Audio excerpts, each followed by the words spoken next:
Bonjour tout le monde. Alors aujourd'hui, trois petits sujets rapides. Une invitation on ne peut plus officielle pour Luc Berthold et je vous parle de Jean-Christophe. Ici Daniel Poulet. Bienvenue sur ma webtv.info. Alors commençons par nos trois petits sujets rapides.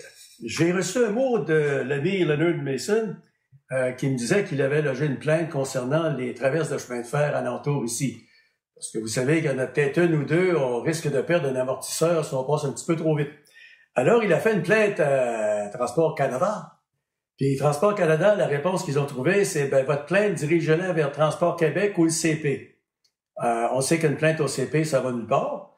Donc, il reste Transport Québec en souhaitant, mon cher Leonard, qu'il y a un fonctionnaire ou des fonctionnaires responsables des traverses de chemin de fer au Québec. On ne sait jamais. Autre chose, les garderies. Oh Seigneur, hey, on a un gouvernement, là, franchement, là, des bouts, je me demande où ils sont.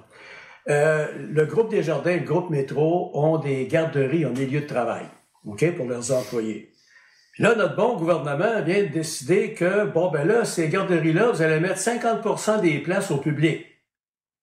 Ben oui, mais là, 50% des places au public, là, 50% d'employés que vous enlevez, ils vont aller où? Ben, tu sais, là, franchement, trouver d'autres choses, là, écoutez, ces gens-là font des efforts pour avoir des garderies en milieu de travail, puis là, vous allez leur lancer, c'est pas mieux que les tarifs de Donald Trump, ça, là, comme idée, hein? Alors, réunissez-vous, les fonctionnaires, puis trouvez d'autres choses. Maintenant, les fonctionnaires. Hein, vous savez que j'ai eu un amour illimité envers les fonctionnaires.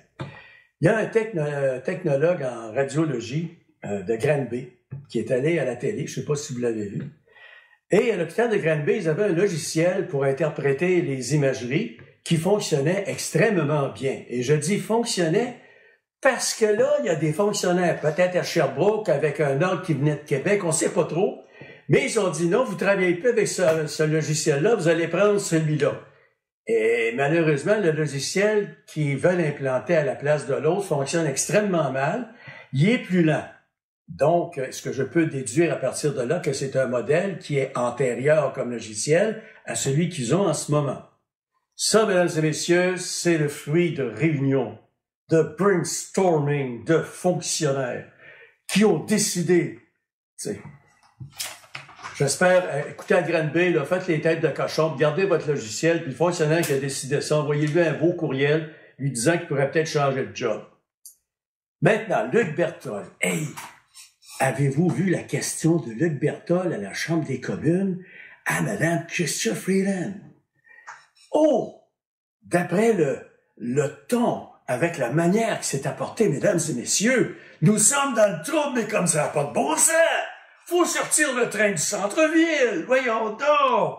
Là, Mme Freeland, elle, naturellement, ça a été, c'est notre priorité. Ben oui, ça fait 13 ans qu'elle nous dit que c'est une priorité. Écoutez, là, ça, on appelle ça la cassette. Mon cher Luc, il y a eu de bons commentaires sur cette petite vidéo. Il y a eu des mauvais commentaires. Il y a eu des commentaires absolument imbéciles et idiots. Hein? Ça vient là tout le temps de ça, du monde de même, qui ne savent pas de quoi ils parlent, puis tout ce qu'ils font, c'est chialer sans savoir de quoi ils parlent. Moi, j'ai mis mon petit mot à Luc Berthold, et maintenant, je vous fais ça grand public, mesdames et messieurs. J'invite mon député conservateur à venir à Lac-Mégantic. On va aller dans un restaurant à Lac-Mégantic, prendre une bonne bouffe. Dieu sait que c'est pas un problème à trouver. Puis après ça, et pendant et après, je vais lui expliquer pourquoi ça tient pas debout cette histoire-là. Pourquoi il y a 73% de la population de Lac-Mégantic, Nantes et Frontenac qui dit que ça n'a pas d'allure.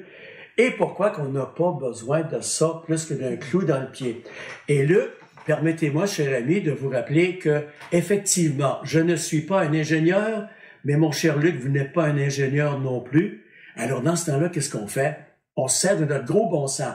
Parce que les ingénieurs qui ont conçu cette histoire-là, le gros bon sens, ils n'étaient pas là quand ils sont nés. OK? Alors, Luc Berthold, l'invitation est officielle. Vous savez où me trouver, mon cher, n'importe quand. Si vous ne savez pas me trouver, Isabelle sait où me trouver. Puis on va aller prendre une bonne bouffe ensemble et discuter de tout ça, tranquillement, pas vite.